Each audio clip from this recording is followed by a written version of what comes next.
Jika 3 jalur langit ini kamu tempuh, benar-benar kamu amalkan hingga kamu mendapatinya dalam kehidupan, niscaya kamu akan sampai di tujuan, bahagia hidup di dunia, mati dalam husnul khatimah. Di akhirat kamu akan diperkenankan masuk ke dalam surga tanpa hisab, tanpa adab, birahmatika ya arhamar rahimin. Assalamualaikum warahmatullahi wabarakatuh. Alhamdulillah, wassalatu wassalamu ala rasulillah Muhammad ibn Abdillah wa ala alihi wa sahbihi wa man wala. Subhanaka la ilma lana illa ma 'allamtana innaka antal alimul hakim. Rabbi syrah li sadri wa yassir li amri wahlul 'uqdatan min lisani yafqahu qawli, amma ba'du. Baik, sebelum kita mulai, kita akan baca niat belajar bersama-sama. Mudah-mudahan ilmunya nanti sekali lagi jadi ilmu yang manfaat buat kita sekalian. Bismillahirrahmanirrahim. Nawaitu ta'allum wa ta'lim wan naf'a wal intifa' wal mudzakarah wat tadhkir wal ifadah wal istifadah wal hidza ala tamassuk bi kitabillah wa sunnati rasulillah sallallahu alaihi wa alihi wasallam wa du'a ilal huda والدلالة على الخير ابتغاء مرضاته وقربه وثوابه وحسن الخاتمة مع اللطف والعافية وصلاح العاقبة برحمتك يا أرحم الراحمين. La hadratin Nabi Muhammad sallallahu alaihi wasallam wa alihi washabihi azwaji wa dzurriyyati wa ahli baiti muslimin jamil anbiya wal mursalin wal kulli ajma'in. Anna Allah yaghfiruhum wa yarhamuhum wa ya'li darajatihim fil jannah wa yanfa'una barakatihim wa asrarihim wa anwarihim wa ulumihim wa nafaatihim fid din wa dunya wal akhirah. Al-Fatihah, baca bersama-sama. A'udzu billahi minasyaitonir rajim. Bismillahirrahmanirrahim. Alhamdulillahi rabbil alamin. Arrahmanir rahim. Maliki yaumiddin. إياك نعبد وإياك نستعين اهدنا الصراط المستقيم صراط الذين أنعمت عليهم غير المغضوب عليهم ولا الضالين آمين. تقبل الله منا ومنكم تقبل يا كريم. Peta kebahagiaan hidup dunia membawamu kepada kebahagiaan hidup akhirat. Peta untuk membuatmu kenal kepada Sang Pencipta. Jalan hidup yang dapat membawamu menuju surga. Ini namanya jalur langit. Yang paling rugi yang gak mau ngikutin peta ini. Yang paling sukses yang jalan hidupnya mengikuti peta ini, mengikuti jalur langit ini.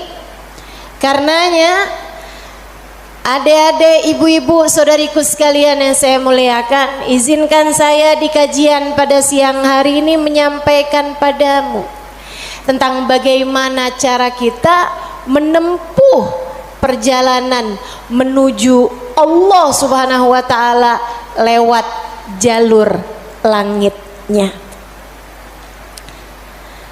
Biar gak sumpek hidupmu di dunia, biar matimu husnul khotimah, biar di akhirat nanti dapat masuk surga.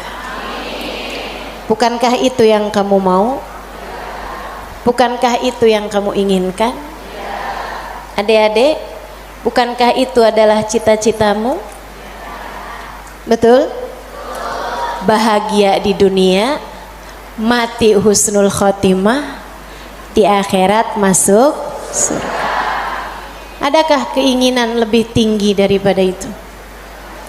Adakah cita-cita lebih mulia daripada itu? Enggak ada. Mesti menempuh jalur langitnya, karena surga adanya di langit. Karena segala kebaikan-kebaikan turun dari alam langitnya Allah Subhanahu wa taala menuju ke alam dunia ini. Saat kamu rasa dadamu sesak di dunia, maka naiklah ke atas dan menengadahlah. Maka dada langit siap untuk merengkuhmu, menjadikan sesakmu tak lagi bernilai apa-apa. Sesakmu jadi lega, sesakmu jadi lega. Ayo nih, buat adik-adik yang kegalauan mulu dengerin saya. Buat ibu-ibu yang pusing mulu, terutama kalau lihat sisa saldo akhir bulan, dengerin saya. Simak baik-baik jalur langit. Gimana sih caranya kita menempuh jalur langit? Pertama,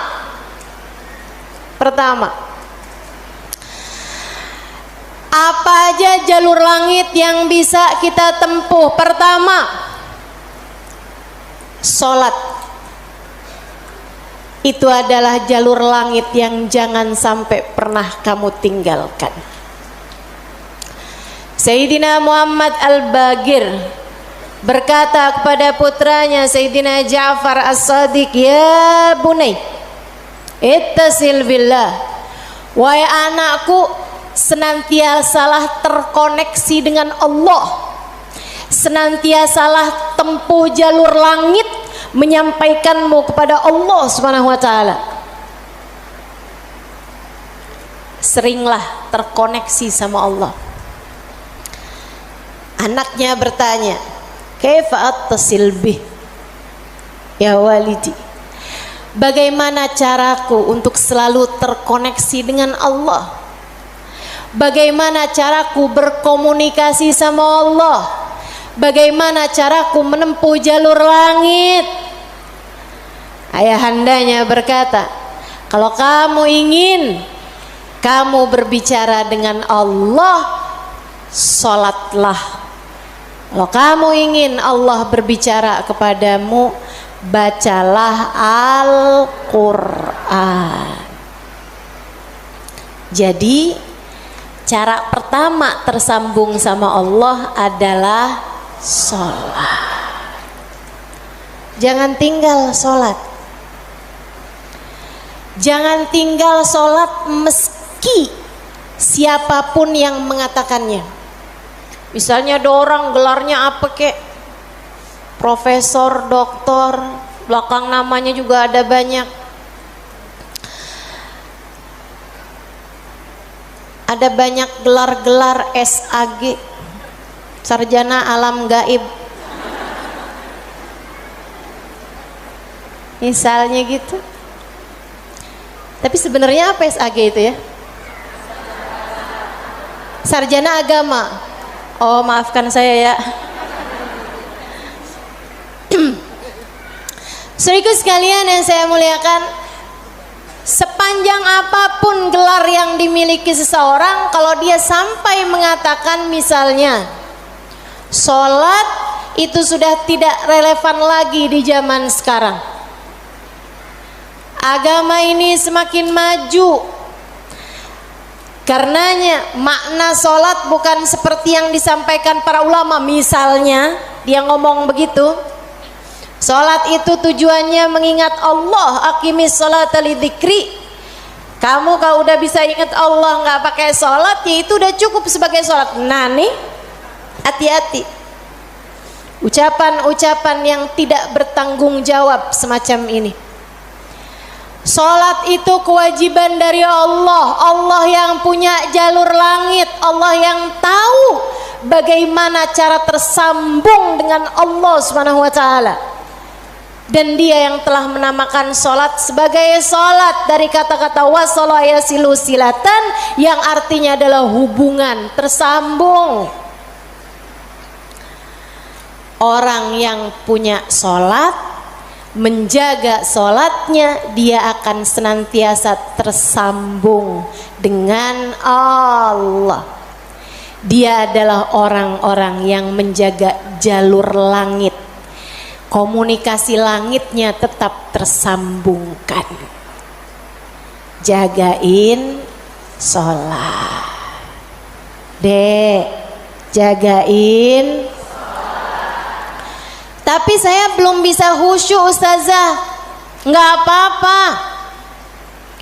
Saya masalahnya kalau sholat suka ngelambiar pikiran kemana-mana Ustazah. Sama. Saya juga. Sama. Tapi nggak apa-apa. Jangan pernah tinggal sholat.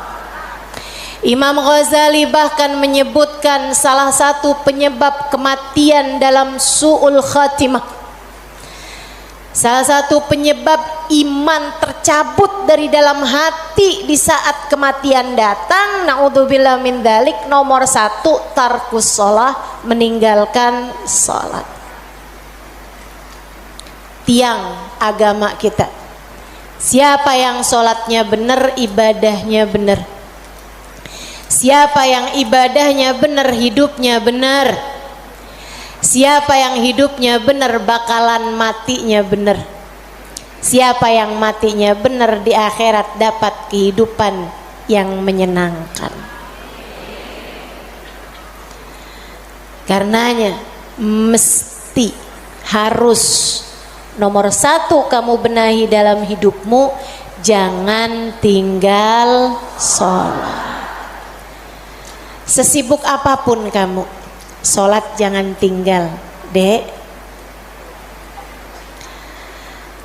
Sedang mengerjakan aktivitas penting semacam apapun, sholat jangan pernah tinggal, Bu. Jangan pernah tinggal sholat.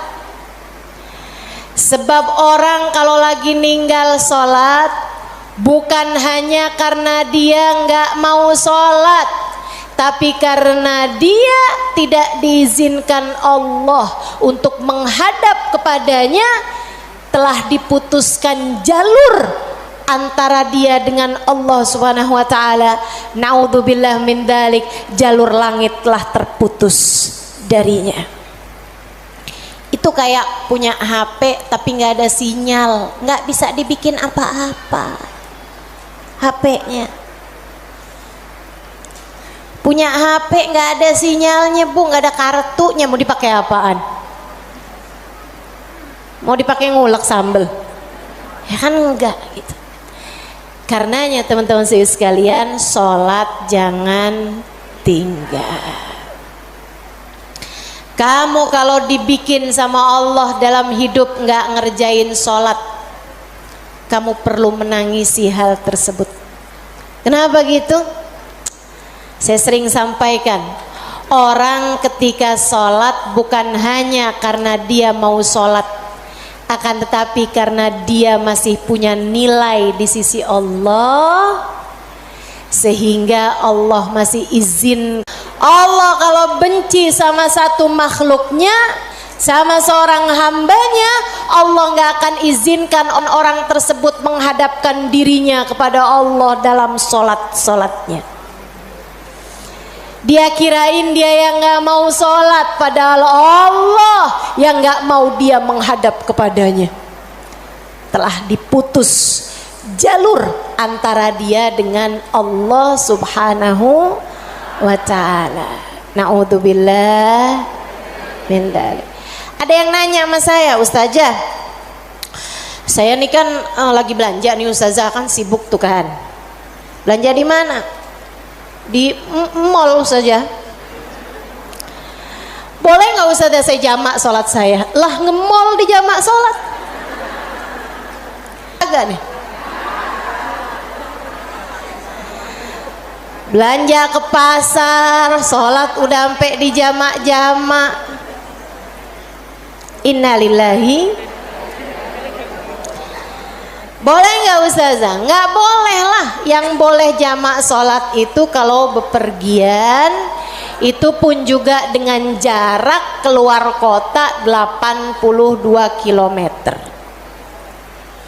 Tapi kalau kurang dari itu, nggak boleh mengerjakan jamak salat. Katanya Nabi Muhammad, man jama'as shalah bi ghairi udrin faqad atababan min abwabil kabair.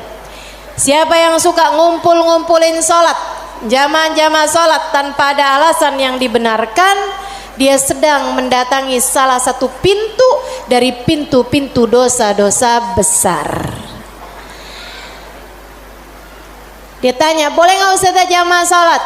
Nggak boleh, kecuali karena ada alasan yang dibenarkan. Emang kenapa gitu Ustazah? Kamu kalau kepengen hidup dipentingkan sama Allah, maka kamu harus mementingkan Allah. Salat adalah gambaran tentang kamu mementingkan Allah, maka insya Allah hidupmu akan dipentingkan oleh Allah. Jalur langit yang pertama adalah salat. Makanya ada orang yang salatnya khusyuk-khusyuk, ada orang yang salatnya panjang-panjang. Tuh guru-guru saya tuh salatnya panjang-panjang, terutama salat sunnah. Kalau sholat fardu ringan-ringan aja, karena beliau mengerjakan sholat fardunya berjamaah. Jadi imam, nah itu katanya Nabi Muhammad, kalau kamu sholat jadi imam jangan jang. Tapi kalau kamu sholat sendirian, silahkan mau panjang kayak gimana pun silahkan balik. Kalau sholat jadi imam, Bismillahirrahmanirrahim. Jadi imam, Bismillahirrahmanirrahim. Jadi imam. Dalam sholat sendirian, Bismillahirrahmanirrahim. Jalur langit yang indah, jangan pernah jadikan doa hanya sekedar, sebab doa adalah semua yang kamu perlukan. Bu, Kak, Dek, Nak, dengerin saya. Kamu yang sekarang adalah hasil dari doa-doamu di masa lalu. Coba liatin dirimu itu. Kamu yang sekarang adalah hasil dari doa-doamu di masa lalu. Orang-orang besar yang kamu lihat sekarang ini adalah hasil dari doa-doanya di masa-masa lalu. Oh, kamu lihat, orang itu pinter banget ya. Adalah karena di masa dulunya, di masa kecilnya, di masa remajanya, ia selalu mengangkat tangan untuk minta dari Allah Subhanahu wa taala, Rabbi zidni ilman nafi'a. Ya Allah, tambahkanlah untukku ilmu yang bermanfaat. Ya Allah, ajarkanlah kepadaku ilmu-Mu. Ia selalu minta kepada Allah Subhanahu wa taala ilmu, sehingga Allah pun memberi kepadanya ilmu.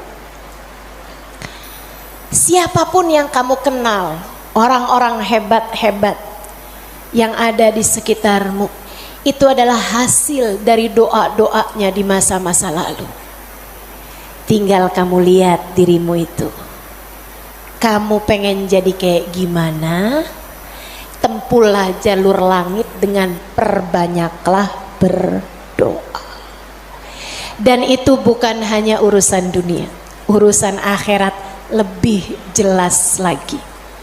Sampai saya pernah dengar satu cerita, ada dua orang, ibadahnya di dunia sama, ibaratnya nilai rapotnya nih sama persis. Nilai rapotnya sama persis waktu hidup di dunia. Dua-duanya sama-sama soleh, dua-duanya. Akan tapi yang satu dimasukkan ke dalam surga, kan ke surga Firdausul A'la yang paling tinggi. yang dinaikkan di surga yang bawahnya, dia protes, ya Rob, dia nilainya sama loh sama saya. Kenapa kok dia dikasih surga yang paling atas sementara saya di surga yang bawahnya? Walaupun surga tuh biar kata di emperan enak, tapi ya masa kamu mau minta surga yang emperan? Sehingga sekalian, hadir majelis aja di emperan gak enak, apalagi di surga. Dia tanya sama Allah, ya Allah, kenapa kami berdua nilainya sama tapi dia dinaikkan di surga Firdaus yang paling tinggi sementara saya. Itu sebabnya Nabi Muhammad mengatakan, idza sa'altumul jannah fas'alu al-firdausal a'la. Kalau kalian lagi minta surga, jangan tanggung-tanggung, mintalah surga Firdaus yang paling tinggi. Gitu. Doa deh, doa, jangan ditinggal. Doa, doa, perlu banget. Kamu harus sering-sering doa. Ustadzah, doa yang paling bagus apa? Lah doa itu urusan minta kok. Maka mintalah sesuai dengan apa yang kamu mau. Saya punya cerita indah yang diceritakan oleh salah satu guru saya beberapa bulan yang lalu ketika kedatangan beliau ke Indonesia, namanya Hubabah Syarifah bintul Habib Muhammad bin Abdul Haddar. Beliau datang dari Sewun, Hadramaut, Yaman. Saya menjadi penterjemah beliau kala itu, jadi saya ingat betul kisahnya. Salah satu dari kisah yang beliau ceritakan, kata beliau, ada seorang ibu-ibu datang kepada ayahanda saya. Ayahandanya seorang ulama terkemuka, namanya Habib Muhammad bin Abdullah Al-Haddar, guru dari guru saya, guru dari guru-guru saya, sekaligus ayah dari guru-guru saya. Ayahandanya Hubabah Syarifah, ayahandanya Hubabah Nur, ayahanda Hubabah Maryam. Habib Muhammad bin Abdullah Al-Haddar, pemilik Ribat Bayda di kota Bayda, Yaman sana itu. Sehingga sekalian, beliau seorang pendakwah, seorang yang mustajabud dakwah, yang doanya mustajab. Satu waktu ada seorang ibu datang dalam keadaan menangis terisak-isak kepada ayahandanya di saat Hubabah Syarifah sedang ada di sisi ayahandanya. Ibu tersebut bilang, Habib, tolong doakan anak saya, Bib. Anak saya bandel sekali, Bib. Saya susah banget. Ajakin dia sholat susah, ajakin dia kerjain kebaikan susah. Anaknya bandel, nggak mau denger apa kata saya. Tolong saya, Bib, doakan anak saya, apa yang harus saya lakukan. Beliau kemudian berkata, Bu, ibu kepengen anak ibu jadi anak yang soleh. Iya, Bib, pengen banget Bib. Ibu, doa seorang ibu untuk anaknya setara doa Nabi bagi umatnya. Maka doamu untuk anakmu lebih mustajab daripada doa siapapun untuk anakmu. Saya bisa bantu kamu buat doa, mintakan kepada Allah Subhanahu wa taala, akan tetapi doamu tentu lebih mustajab daripada doa saya untuk anakmu. Ibu dengerin, Bu. Jadi gimana saya, Bib? Ibu bangun di waktu malam, ibu tahajud beberapa rakaat, kemudian seperti kamu menangis di hadapan saya untuk minta anakmu didoakan oleh saya, menangis pulalah di hadapan Allah. Sampaikan kepada Allah apa yang kamu sampaikan kepadaku atau apa yang ingin agar saya sampaikan kepada Allah tentang anakmu, sampaikan pula itu kepada Allah Subhanahu wa taala. Baik Bib, pulang dikerjain. Nah itu perempuan kalau solehah gitu tuh, kalau dengar kebaikan sami'na, saya dengar kemudian saya patuhi. Ini yang dengar di sini juga insya Allah seperti itu. Apa yang didapat pada hari ini semoga dapat diamalkan. Yang pertama tadi jangan tinggal. Yang kedua tadi barusan ini perbanyak jalur langit. Dia pun mengerjakannya, bangun di waktu malam nangis, ya Allah tolong liatin anak saya, kesianin anak saya ya Allah, solehkan dia ya Allah. Tolong pandang anak saya dengan pandangan kasih sayangmu ya Allah. Saya nggak ngerti cara melakukannya ya Allah. Seperti mana engkau telah menjadikan anak-anak dari hamba-hambamu yang saleh salehah. Kau jaga mereka, jaga pula lah anakku ya Allah. Jauhkan dari segala dosa-dosa, jauhkan dari segala kejahatan-kejahatan. Tolong jaga anak saya ya Allah. Terus didoain anaknya, didoain anaknya, doain anaknya. Malam demi malam, malam demi malam. Dan Bu, Kak, Dek, Nak, doa itu bukan instan. Doa itu tidak seperti kamu nyeplok telur sekarang mateng sekarang, nggak gitu, nggak gitu. Doa itu Allah mau lihat kesungguhan hatimu dalam meminta. Perlu waktu yang sering kali tidak sebentar, sebab Allah mau melihat kesungguh-sungguhanmu. Karenanya kalau doamu belum diijabah, jangan menyerah. Dek, kalau doamu belum diijabah, jangan nyerah.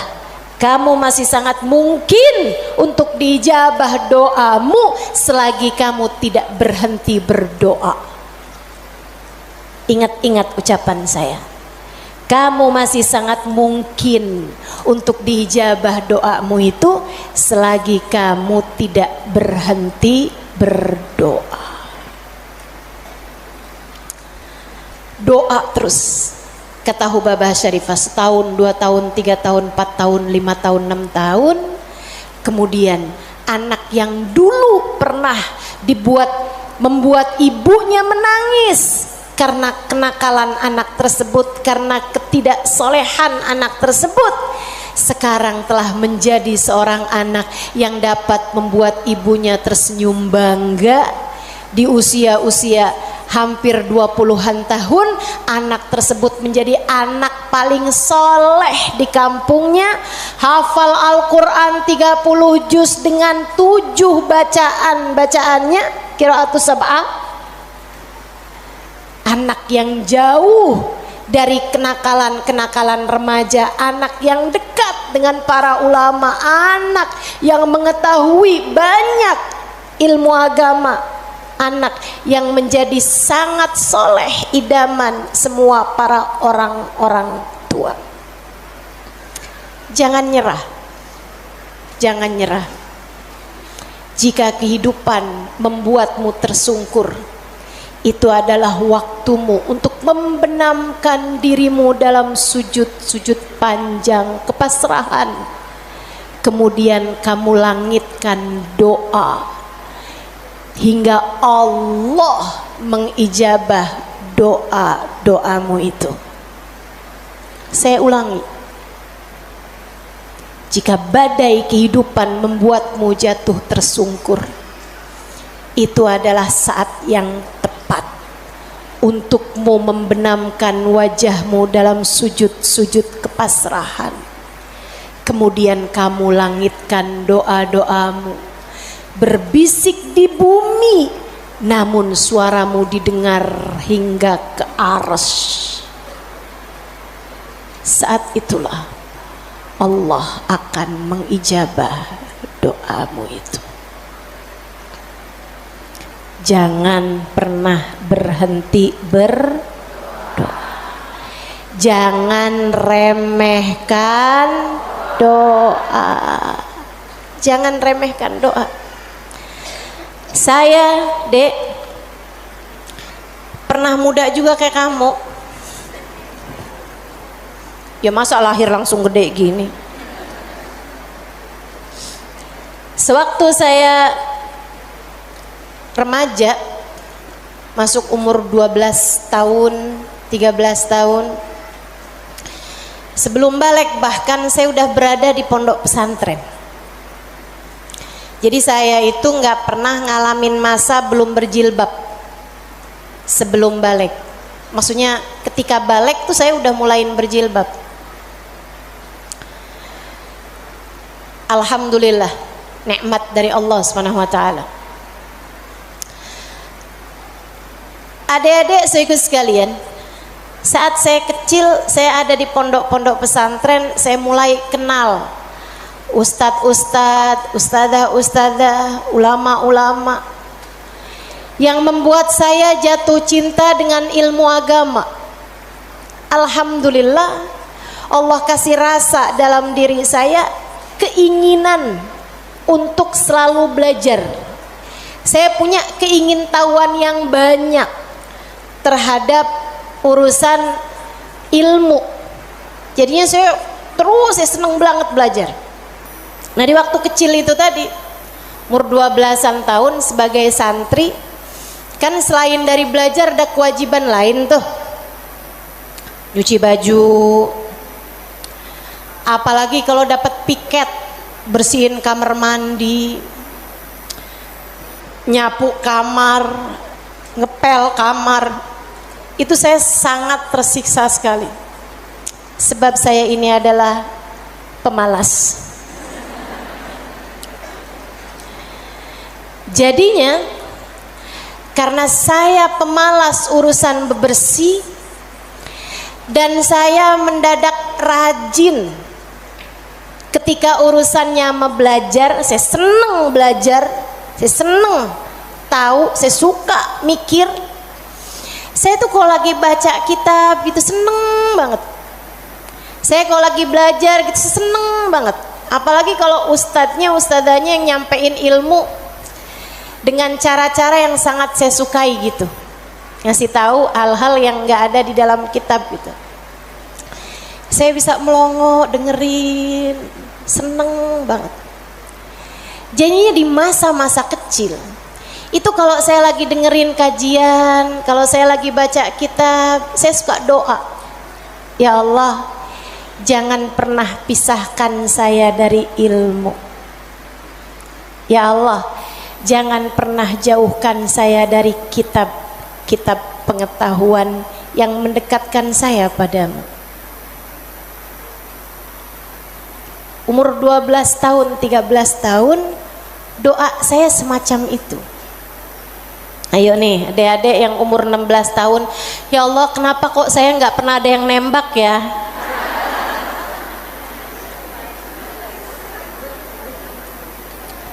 Kata Allah, ya karena aku sayang padamu, karena aku berkehendak untuk menjagamu gitu. Ini malah dipertanyakan, saya kurang cakep apa ya? Kok nggak ada yang naksir sama saya gitu? Siapa kek, tukang kebun, satpam sekolah? Jangan ya dek, jangan. Kalau kakak kelas boleh ustazah, jangan juga. Jangan pacaran. Adik-adik saudaraku sekalian, sebaliknya ketika saya mulain, kalau saya lagi nyapu, saya lagi nyuci baju, apalagi kalau saya udah mulain harus nyikat kamar mandi, rasanya saya keberatan sekali. Saya sambilan nyikat kamar mandi sambil doa, ya Allah, yang beginian saya nggak usah dikasih dong. Ya Allah, selamatkan saya dari hal-hal yang semacam ini. Alhamdulillah, alhamdulillah. Saya habisnya itu juga mondok-mondok pesantren, tapi bisa dihitung dengan jari waktu waktunya di mana saya harus nyuci baju, di mana saya harus ngepel, di mana harus nyapu gitu. Kayak alhamdulillah, saya punya banyak orang-orang yang mau mengerjakannya buat saya. Alhamdulillah. Allah bakal kasih. Kata Allah Subhanahu wa taala, "Ud'uni astajib lakum." Mintalah kepadaku, niscaya akan aku ijabah. Minta, doa, jangan berhenti berdoa. Ayo adik-adik, kamu punya panjang masa depan insyaallah. Umurmu mudah-mudahan masih tersisa panjang insyaallah. Jangan sesali dengan di masa tua kamu enggak dikasih hal-hal besar dalam kehidupan karena kamu tidak pernah memintanya kepada Allah.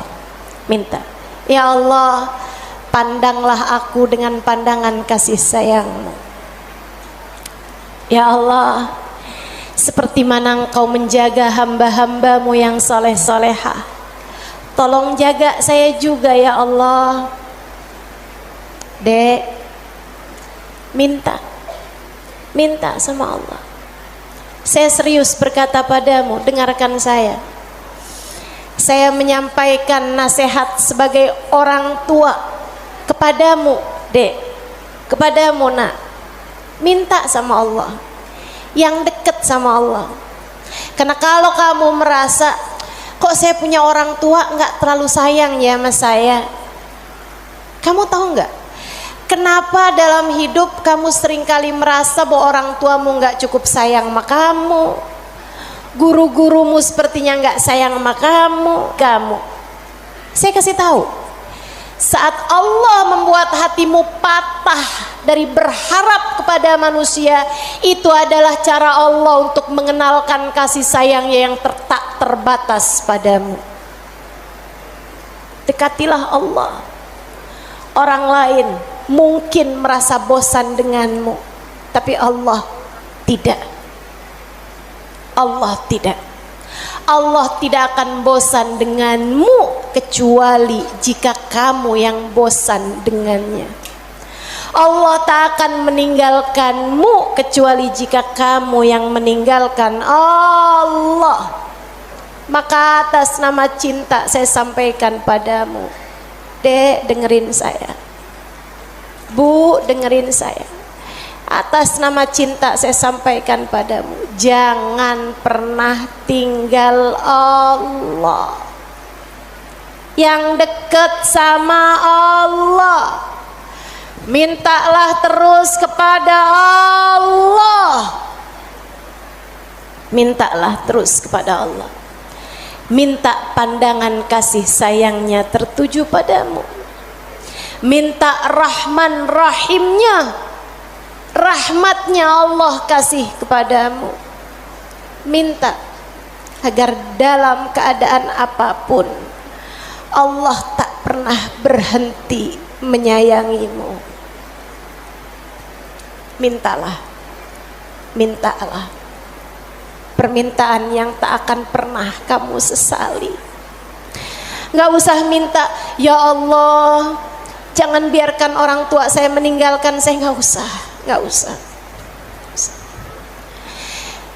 Kamu Bu, jangan minta, ya Allah, jangan biarkan hati suami saya berpaling dari saya. Kamu mau minta juga terserah. Tapi yang saya sampaikan padamu adalah bahwa hal yang semacam itu bisa kamu syukuri, bisa pula kamu sesali.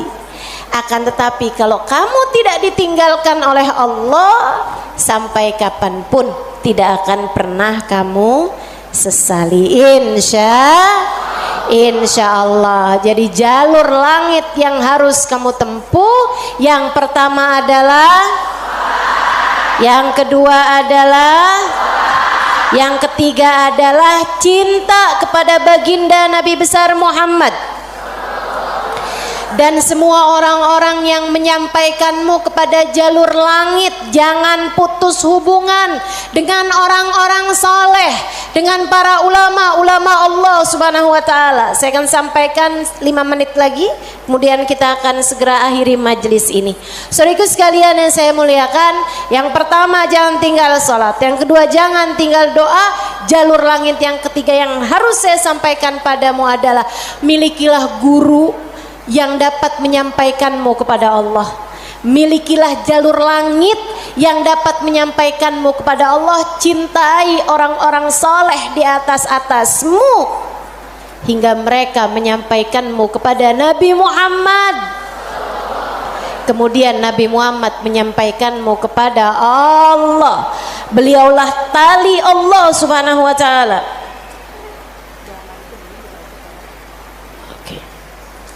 Beliaulah tali Allah subhanahu wa ta'ala yang terbentang kepada kita sekalian. Mudah-mudahan Allah subhanahu wa ta'ala senantiasa menyampaikan kita kepada Allah subhanahu wa ta'ala lewat jalur langit yang benar, jalurnya baginda kita Nabi besar Muhammad sallallahu alaihi wa ala alihi wasallam, manusia yang paling penuh kasih kepadamu. Andai kamu tahu seperti apa sayangnya Nabi Muhammad kepadamu, niscaya air matamu akan senantiasa meleleh karena rindu padanya.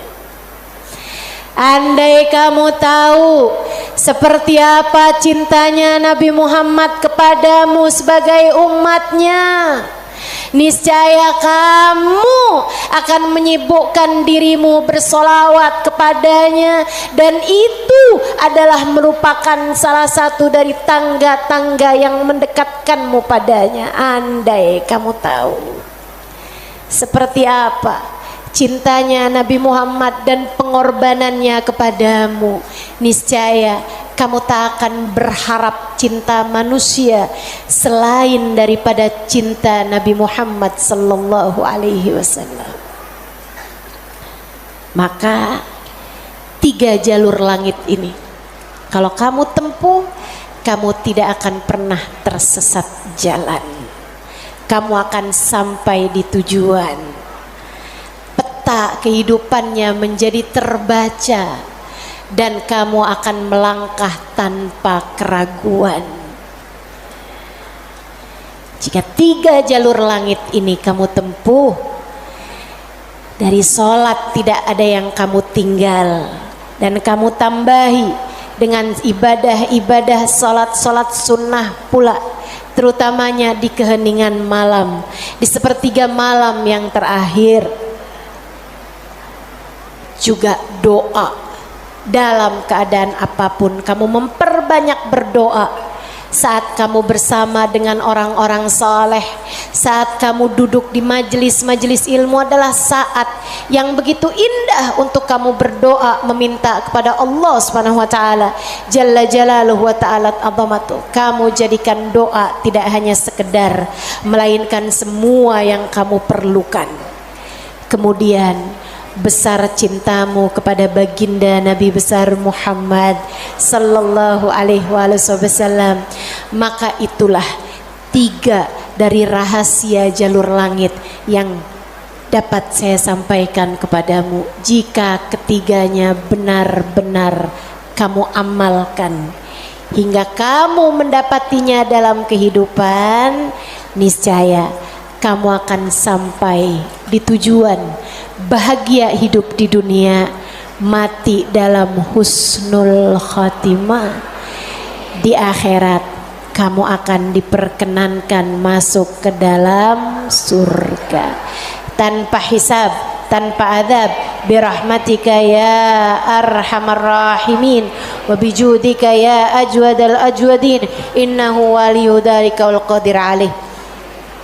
Kita akan baca doa nih ya. Baru saja saya diberitahu oleh panitia bahwa doa maulidnya belum dibaca. Kita akan baca doa maulidnya sambil kita memohon kepada Allah, semoga Allah Subhanahu wa taala mendekatkan kita dengannya insyaallah, dan mendekatkan kita dengan baginda kita Nabi besar Muhammad sallallahu alaihi wasallam. Allahumma salli wa sallim wa barik alaihi wa ala alihi sallallahu alaihi. Alhamdulillahi Rabbil Alamin. Allahumma salli wa sallim ala Sayyidina Muhammadin wa ala alihi wa sahbihi ajma'in. Wa laqad ashartu lin'ati man awsafuhu tuhyil quluba tuhayyijul asjana. Wallahu qad adna alayhi fama yusawil qawlu minna wa yakunu thanana. Lakinna hubban bisarairi qad alimati safwati rabbina wa ahadana. وإذ امتزجنا بالمودة ها هنا نرفع أيدي فقرنا ورجانا بالواحد الأحد العلي إلهنا متوسلين بمن إليه دعانا مختاره وحبيبه وصفيه زين الوجود به الإله حبانا يا ربنا يا ربنا يا ربنا بالمصطفى اقبلنا أجب دعوانا أنت لنا يا دخرنا في هذه الدنيا وفي أخرانا. أصلح لنا الأحوال واغفر ذنبنا ولا تؤاخذ ربي إن أخطأنا. واسلك بنا في نهج طه المصطفى ثبت على قدم الحبيب خطانا. أرنا بفضل منك طلعة أحمد في بهجة عين الرضا ترعانا. واربط به في كل حال حبلنا وحبال من ود ومن والانا. المحسنين ومن أجاب نداءنا وذوي الحقوق وطالبا أوصانا. والحاضرين وسعيا في جمعنا ها نحن بين يديك أنت ترانا. ولقد رجوناك فحقق سؤلنا واسمع بفضلك يا سميع دعانا. وانصر بنا سنة طه في بقاء الأرض واجمع كل من عادانا. وانظر إلينا واسكنا كأس الهنا واشفي وعافي عاجلا مرضانا. واقض لنا الحاجات. Silakan sebutkan hajat masing-masing. Assalamualaikum warahmatullahi wabarakatuh.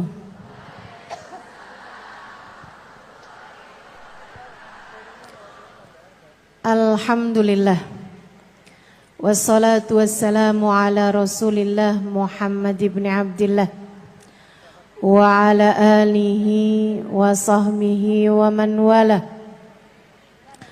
Subhanaka la ilma lana illa ma 'allamtana innaka antal alimul hakim. Rabbi shrah li sadri wa yassir li amri wahlul 'uqdatan min lisani yafqahu qawli.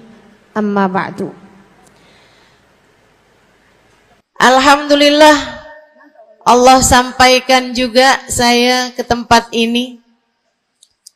Masjidnya Allah Subhanahu wa taala, bait min buyutillah, rumahnya Allah. Mudah-mudahan kita udah disampaikan di rumah Allah di dunia. Allah sampaikan pula ke Baitullahil Haram di Mekkah. Dan Allah sampaikan pula di tempat keridhaannya surga Allah di akhirat nanti insyaallah. Amin ya rabbal alamin. Rabbi la tukhzini yawma yub'atsun yawma la yanfa' mal wala banun illa man atallaha biqalbin salim. Kata Nabi Ibrahim yang Allah tuliskan dalam Al-Quran, ya Allah, jangan kecewakan aku, jangan buat aku susah pada hari di mana Engkau membangkitkan hamba-hambamu. Nanti di akhirat saat manusia dibangkitkan, ya Allah, jangan buat saya susah, jangan buat saya kecewa. Yauma la yanfa' mal wala banun. Hari yang itu loh ya Allah. Hari yang tidak bermanfaat orang bawa harta. Hari yang tidak bermanfaat orang bawa anak. Yang bermanfaat hanyalah orang yang datang pada Allah biqalbin salim, dengan membawa hati yang selamat. Karenanya siapapun di antaramu yang akan menuju ke akhirat, semua dari kita menuju ke akhirat. Siapapun di antaramu yang kepengen di hari akhiratnya nanti menjadi orang yang tidak susah, menjadi orang yang tidak sedih, menjadi orang yang tidak kecewa, menjadi orang yang tidak ketakutan, menjadi orang yang berhasil. Siapa di antaramu yang kepengen di hari akhiratnya nanti berbahagia, bersukacita? Siapa yang kepengen di hari akhiratnya nanti bergembira?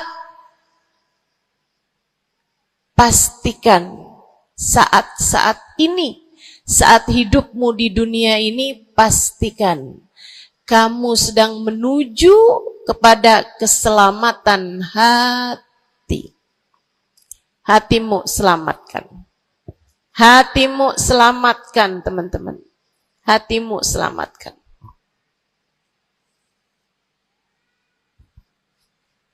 Semoga Allah karuniakan kepada kita selamatnya hati, insya Allah. Amin. Semoga Allah menyelamatkan hati kita semua.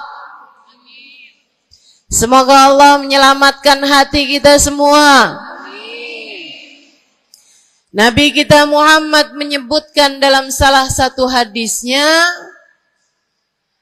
ala inna fil jasadi mudghah, idza salahat salahal jasad kulluh, wa idza fasadat fasadal jasad kulluh, ala wahiyal qalbu.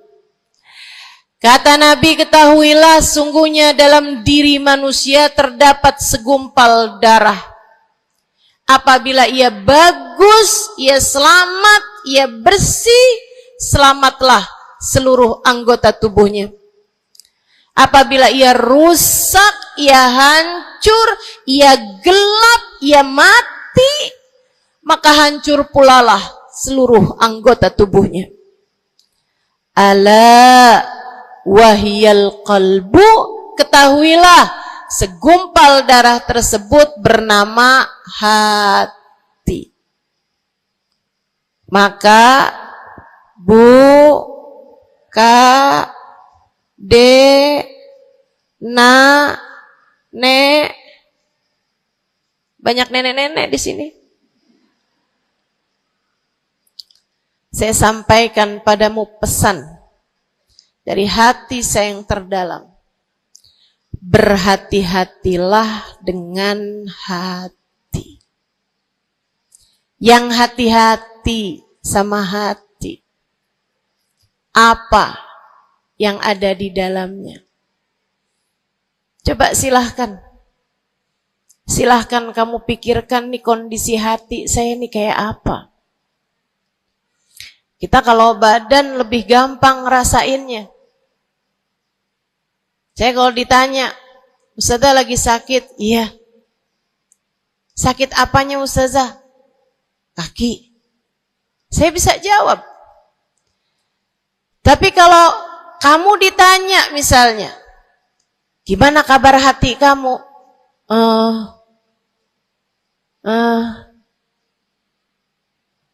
Gimana kabar hatimu? Sehatkah? Sakitkah? Atau bahkan sakaratul maut? Hatimu bercahayakah?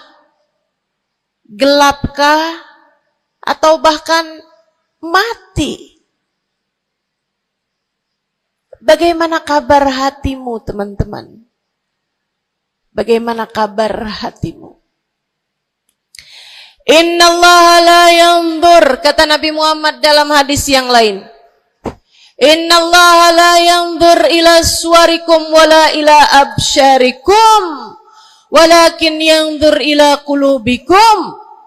Sungguhnya Allah tidak melihat kepada badan kalian, Allah tidak melihat kepada warna kulit kalian.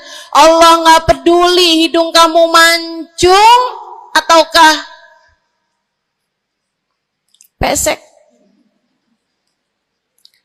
Allah nggak peduli kulit wajahmu mulus ataukah berjerawat.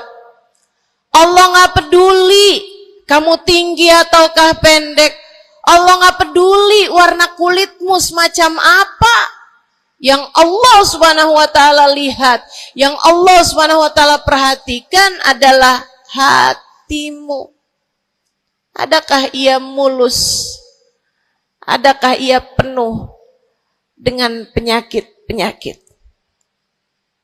Yang Allah pandang darimu adalah hatimu. Nih, sekarang saat kamu duduk sama rata di tempat ini, teman-teman, meskipun ada yang lebih tinggi, ada yang lebih rendah, tapi kita duduk nih sama-sama di tempat ini nih. Nilaimu di mata Allah bukan seberapa dekat jarak antaramu dengan saya. Nilaimu di mata Allah bahkan bukan bergantung dari jam berapa kamu datang. Ketika kamu sama rata duduk di tempat ini, yang Allah pandang darimu adalah hatimu. Sedang berada di manakah saat ini? Yang duduk di tempat ini sembari mikirin ntar pulang enaknya makan apa ya?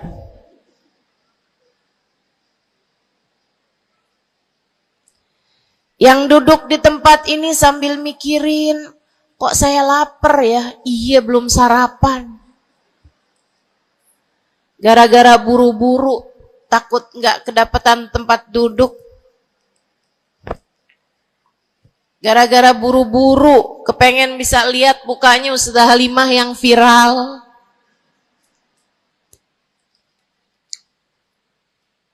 Hatimu.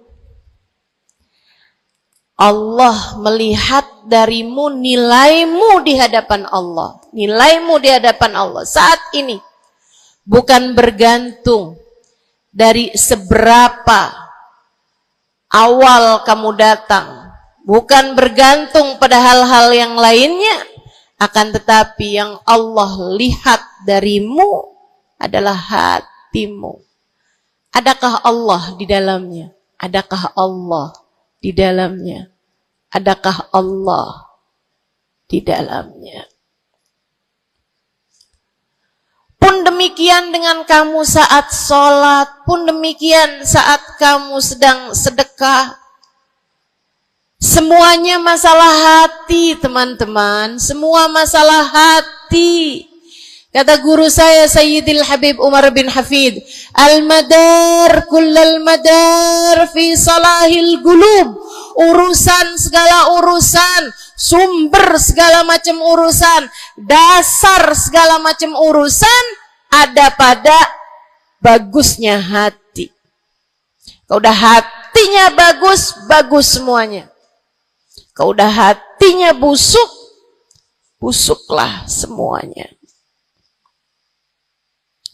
Semoga Allah selamatkan kita dari busuknya hati. Semoga Allah selamatkan kita dari busuknya hati. Amin ya rabbal alamin. Dunia, akhirat, masalah semuanya ada pada hati. Karenanya yuk kita bahas gimana sih caranya nyelamatin hati. Yang pertama, kalau kamu pengen tahu caranya nyelamatin hatimu, yang pertama,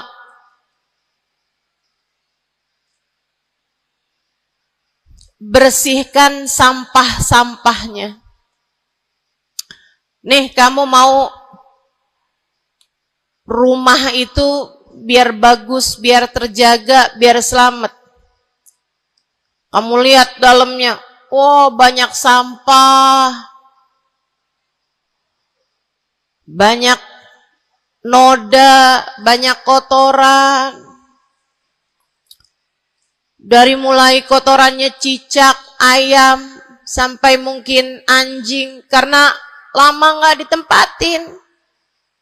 Karena lama nggak ditempatin. Ada banyak di antara kita yang kondisi hatinya semacam itu.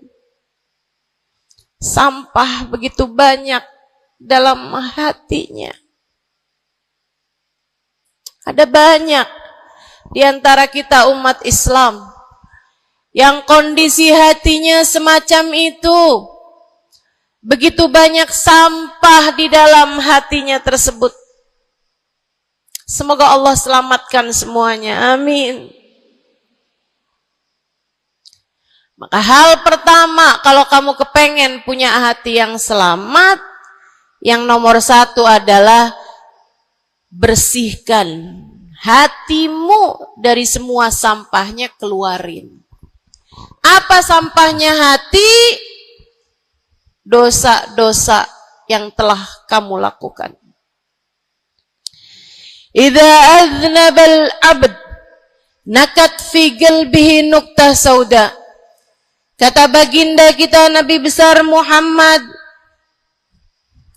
idza aznabal abd, ketika seorang hamba mengerjakan dosa, tertorehlah di dalam hatinya satu titik hitam. Sampahnya hati. Kamu tiap kali bikin dosa, dosa apa aja? Bukan hanya dosa besar, zina, bukan hanya dosa besar, minum minuman keras atau narkoba, bukan hanya dosa besar, judi atau riba. Bukan hanya dosa-dosa besar.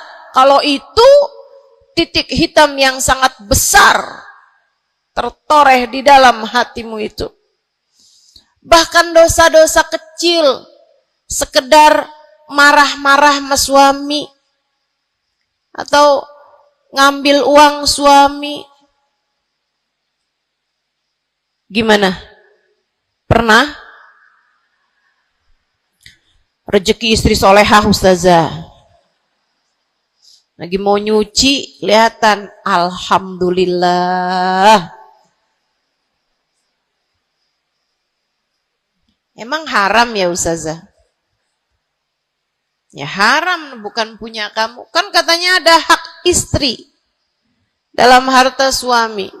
Iya betul kalau dia kasih. Kalau dia kasih, kalau nggak kasih, nggak halal juga. Bahkan dosa-dosa kecil, seperti melihat tetangga, terus kamu bilang, ya ampun, cakep banget ya.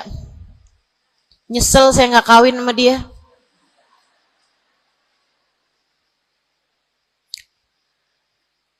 Dosa. Seperti memandang seseorang dengan pandangan menghina. Seperti membicarakan aib orang lain. Setiap kali kamu berbuat dosa, apapun bentuk dosanya, satu titik hitam tertoreh di dalam hatimu itu. Ini istighfar wa tab. Musih, kalau dia beristighfar, kalau dia bertaubat, dihapuslah titik hitam tersebut. Wa illa, kalau enggak, ya tetap aja ada. Kamu bikin dosa lagi, bikin dosa lagi, bikin dosa lagi, bikin dosa lagi. Enggak pernah istighfar, enggak pernah memperbaiki diri. Aurat tidak kamu tutup dengan baik. Sehingga akhirnya setiap kali kamu keluar dilihat oleh laki-laki yang bukan mahrammu. Satu titik hitam, satu titik hitam, satu titik hitam. Sampai terkadang hati seseorang dipenuhi dengan titik-titik hitam. Hatinya menjadi legam. Hatinya menjadi penuh dengan titik-titik hitam. Semakin bertambah lagi, jadilah karat. Jadilah karat. Kalau udah jadi karat, naudzubillah. Ini yang Allah sebutkan di dalam Al-Quran. Kata Allah, kalla, a'udzubillahi minasyaitonirrajim, kalla, bal rana ala qulubihim bima kanu yaksibun, kalla, innahum an rabbihim yawma idin lamahjubun. Kalla, kata Allah, balran, ada karat di dalam hati mereka, tersebab dosa yang menumpuk tanpa pernah dimohonkan ampunan. Kalla innahum an rabbihim yawma idzin lamahjubun. Orang kalau hidup bawa karat hasilnya apa? Orang kalau hidup bawa karatnya hati hasilnya apa ya Allah? Kalla innahum an rabbihim yawma idzin lamahjubun. Orang yang hatinya punya karat, pada hari tersebut ia akan terhalang dari Allah Tuhannya. Guru saya Sayyidil Habib Umar bin Hafid menyampaikan tafsir mengenai ayat ini.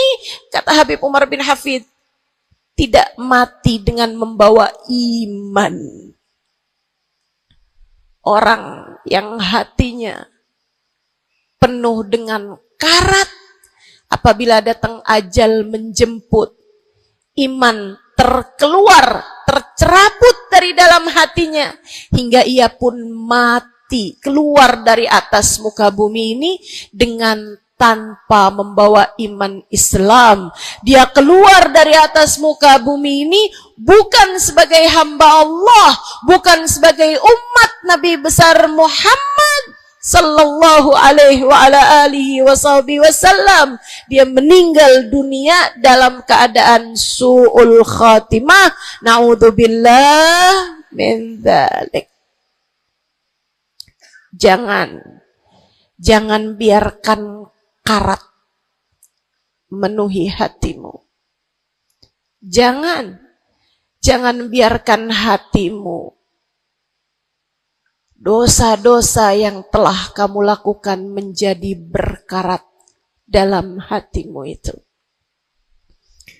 Saya kesian sama kamu. Enggak apa-apa. Hidup terus-terusan ngontrak, enggak apa-apa.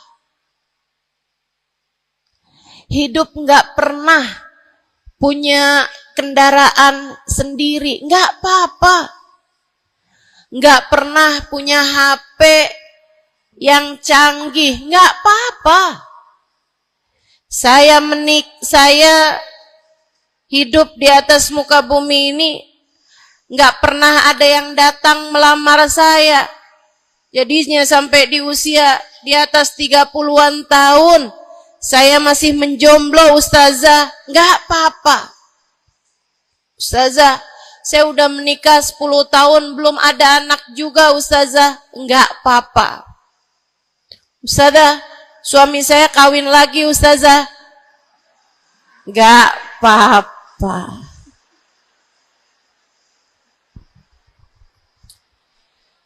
Hidup di dunia ini, apapun yang terjadi, semuanya hanyalah sementara.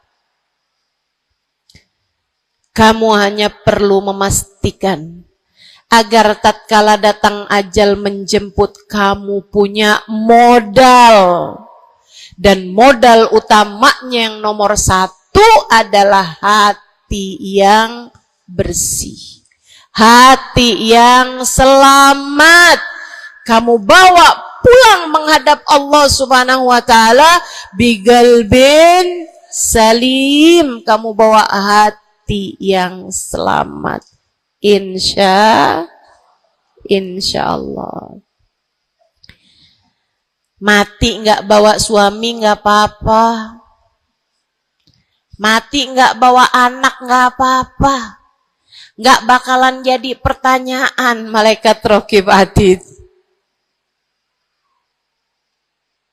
Tapi mati harus dengan membawa hati yang selamat. Mudah-mudahan Allah karuniakan. Mudah-mudahan Allah karuniakan. Saudaraku sekalian yang saya muliakan, maka bersihkan sampah-sampah dalam hatimu itu. Caranya gimana nih, Ustazah? Dosa-dosa saya emang udah banyak banget. Saya di masa muda, di masa remaja, bahkan sampai udah tua juga nih, bergelimangan dengan dosa demi dosa. Banyak dosa saya, Ustazah. Saya zaman muda berada dalam masa jahiliyah. Dosa, segala dosa saya kerjakan. Apa yang harus saya lakukan? Bersihkan karat-karat dalam hatimu itu dengan taubat. Minta ampun sama Allah. Minta ampun sama Allah. Kamu perlu nangis sama Allah. Kamu perlu sungguh-sungguh minta ampunan sama Allah. Dosa segede gunung, kalau Allah mau melemparkannya ke dalam lautan ampunan, inna kaba'irad dunubi ful ghufrani kalamami. Katanya sahibul burda, sesungguhnya dosa-dosa besar dalam lautan ampunan, ia hanyalah seperti buih di dalam lautan. Gak ada artinya apa-apa kalau Allah mau ampuni. Dosa sebesar apapun, kalau Allah mau ampuni gak ada artinya. Tapi dosa sekecil apapun, kalau Allah mau perhitungkan, kamu gak akan selamat. Saya sampaikan padamu atas nama cinta. Dosa sekecil apapun yang kamu lakukan, jika ia tidak berjumpa dengan ampunan Allah, kamu bisa tidak selamat. Iblis nyembah Allah 70.000 tahun lamanya. Sujud di atas bumi, dia sujud, bumi dihancurkan, Allah naikin dia ke langit. Di atas langit dia sujud, ganti-ganti posisi sujudnya. Karenanya Imam Ghazali dalam kitabnya Minhajul Abidin mengatakan, ma min buq'ah minal ard was sama, tidak ada satu jengkal tanah, baik di bumi ataupun di langit, illa waqad sajad iblis fihi sajdah. Iblis udah pernah sujud di sana, di semua tempat di bumi maupun di langit. Paling banyak ibadahnya ternyata bukan seorang wali. Paling banyak ibadahnya ternyata bukan seorang nabi. Kalau hitung-hitungan panjang-panjangan ibadah, ibadahnya iblis lebih panjang daripada siapapun dari makhluknya Allah Subhanahu wa ta'ala yang pernah tinggal di bumi ini. Akan tetapi dia nggak nurut. Iblis ibadah 70.000 tahun, nggak nurut sekali doang, sekali aja. Wa idh qulna lil malaikati isjudu li Adam fasajadu illa iblis. Ketika kami memerintahkan seluruh makhluk yang ada di langit, seluruh malaikat kami perintahkan, wahai malaikat-malaikatku, sujudlah kalian kepada Adam. Fasajadu, Mereka semuanya sujud. Illa iblis. Kecuali iblis doang. Tantang, petenteng gak mau sujud. Allah tanya, ma manaka antas judali Adam id amartuk? Iblis, apa yang bikin kamu gak mau sujud kepada Adam? Padahal aku yang telah memerintahkanmu. Bukankah kamu selama ini sujud di bumi, di langit untuk menyembahku? Sekarang aku perintahkan padamu untuk sujud. Kenapa kamu gak mau sujud padanya? Iblis gak bilang, ya Allah, kan perintahnya tadi malaikat. Saya kan bukan malaikat ya Allah. Gak gitu. Gak gitu. Saudariku sekalian yang saya muliakan, bahkan iblis gak bilang, males ya Allah saya sujud, lagi bisulan, misal. Enggak gitu juga. Makanya orang yang meninggalkan taat karena malas, karena bodoh misalnya, itu lebih dimaklumi teman-teman. Daripada yang kayak iblis ini nih. Ketika ditanya apa yang membuatmu gak mau sujud, wahai iblis, kepada Adam, iblis dengan pongahnya, dengan sombongnya mengatakan, ana khairun minhu, saya lebih baik daripada Adam. Khalaqtani min nar wa khalaqtahu min tin. Saya berasal dari api, sementara Adam berasal dari tanah. Tanah diinjak-injak ya Allah, sementara api begitu hebatnya. Fahbit minha fa innaka rajim. Kata Allah, kita yang taat sama dosa sama-sama baik.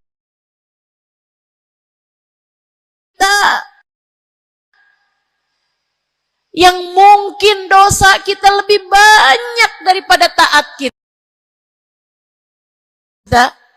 Kayak katanya Habib Ali Habsyi, kadang ada orang Islam, malaikat raqib yang nyatet pahala nganggur berbulan-bulan. Sementara malaikat atid yang nyatetin dosa sibuk bener. Gimana dengan kita? Iblis hanya satu saja melanggar aturan Allah. Allah kemudian mewahyukan padanya, keluar kamu wahai iblis dari surgaku, sesungguhnya kamu terkutuk. Kamu, kalau Allah mau memperhitungkan satu saja dosa kamu, kamu gak akan selamat. Saya sampaikan padamu, iya kamu, semua yang dengerin saya. Kalau Allah mau memperhitungkan satu saja dosamu, kamu gak akan selamat. Kamu tidak akan selamat.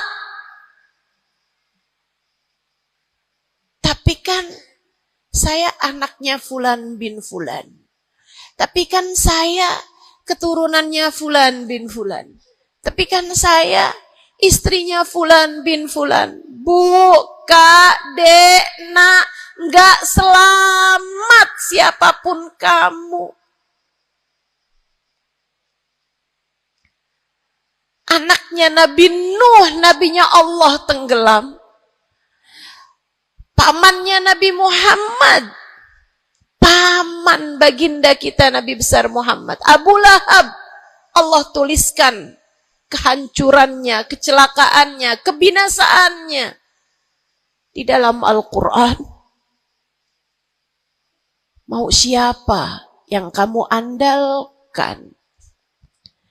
Tapi kan saya udah banyak bikin taat, saya tiap malam bangun tahajud. Kamu nggak nyampe seujung kukunya ibadah iblis 70.000 tahun.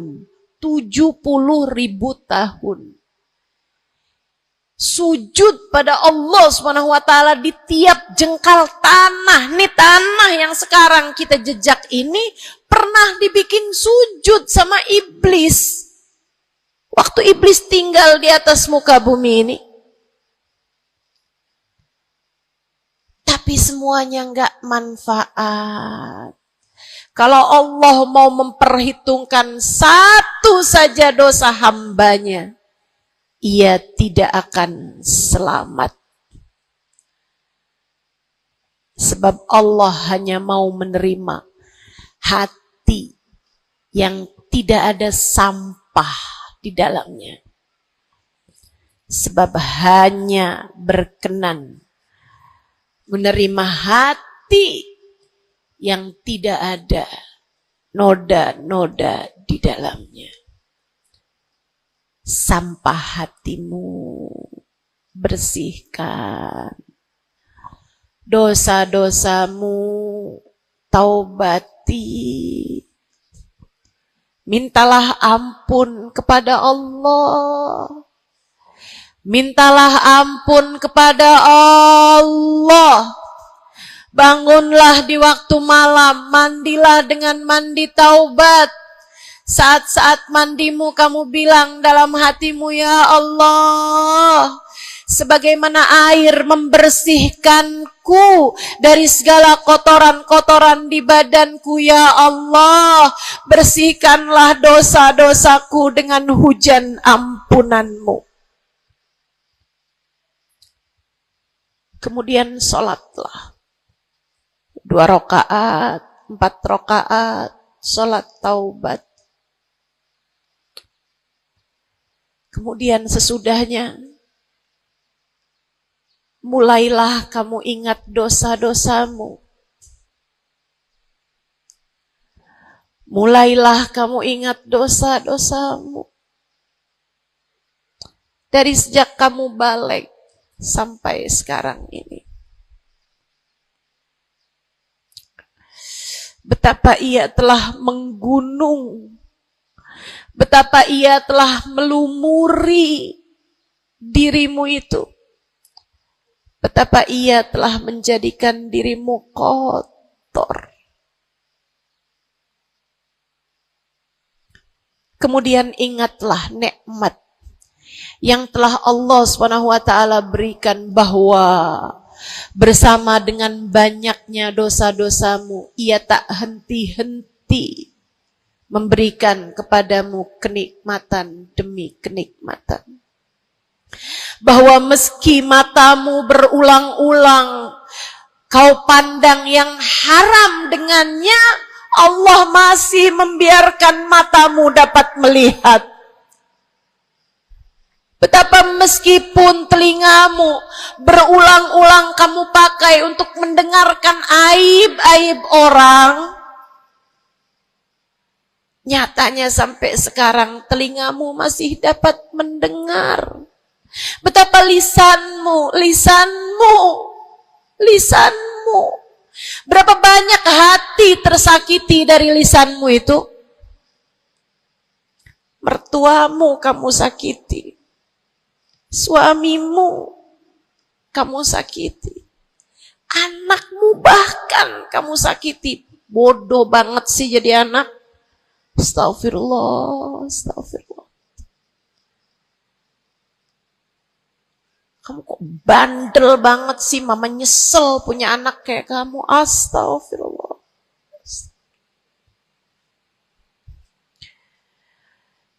Betapa lisanmu menyakiti hati tetangga-tetanggamu, saudara-saudarimu, sahabat-sahabatmu, orang-orang di sekelilingmu, merasakan gangguan dari lisanmu itu, tersakiti dari lisanmu itu. Tapi meskipun entah sudah berapa banyak dosa tercatat dari lisanmu, Allah masih tetap membiarkan lisanmu dapat berbicara sampai saat ini. Nikmat tak henti-henti Allah berikan kepadamu, bukan? Betapa durhakanya diri kita. Namun betapa penuh rahmatnya Allah kepada kita. Betapa berlumurannya kita dengan dosa-dosa.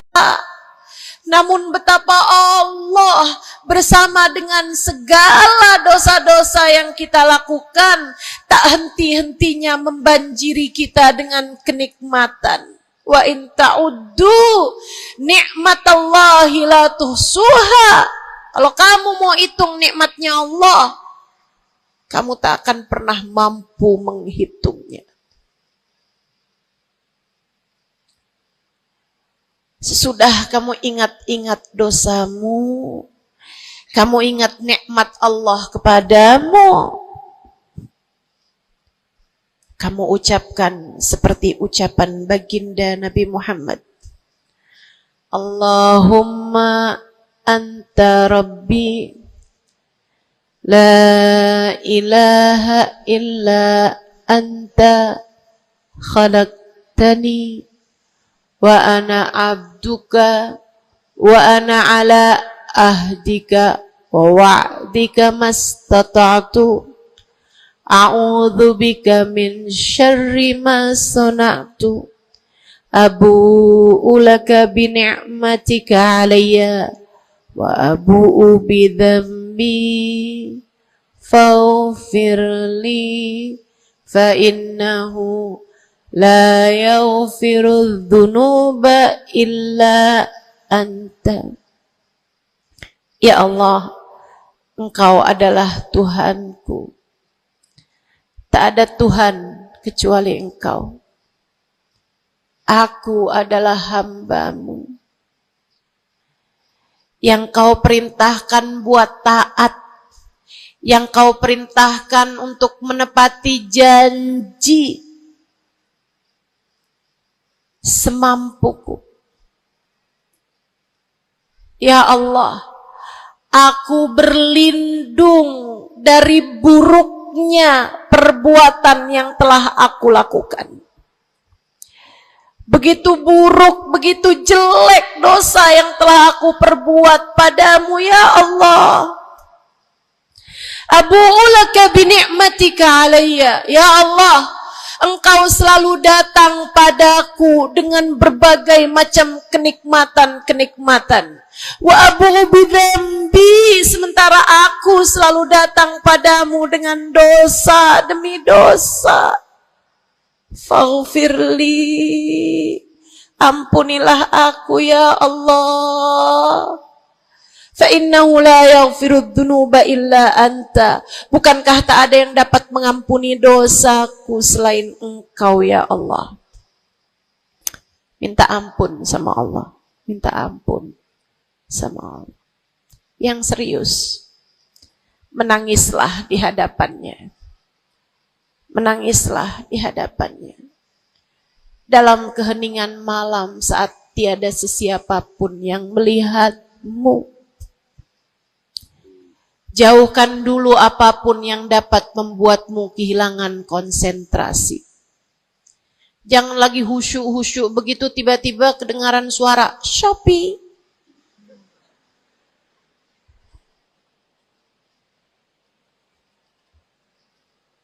Kamu langsung jadi hilang konsentrasi. Yang mana nih ya?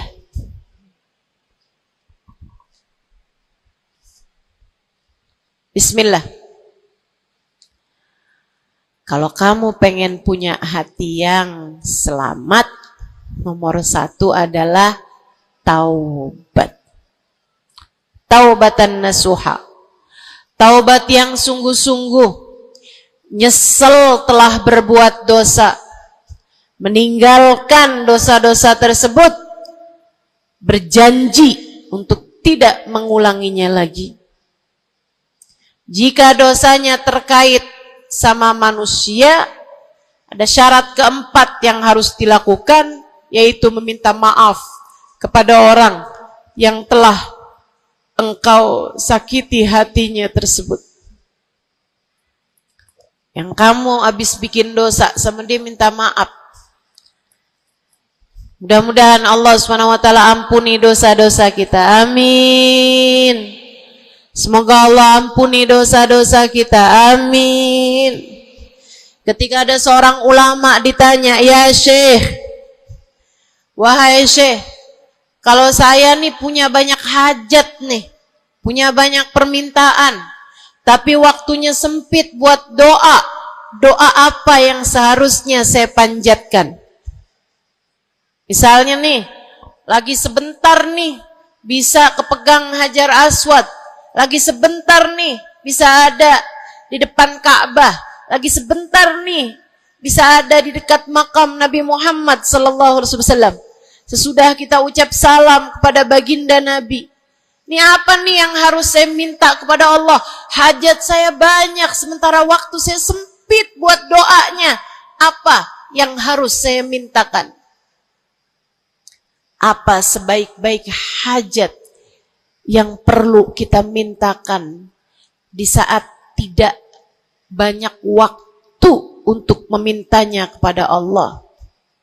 Syekh tersebut menjawab, is'alil maghfirah, mintalah ampunan dari Allah.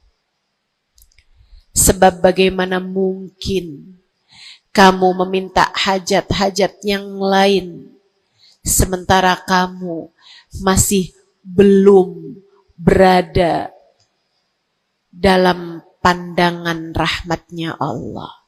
Kamu masih terusir dari pintunya. Kamu udah minta-minta. Nih kayak istri lagi minggat sama suaminya. Kemudian dia WhatsApp, tolong dong transferin saya. Lah balik dulu.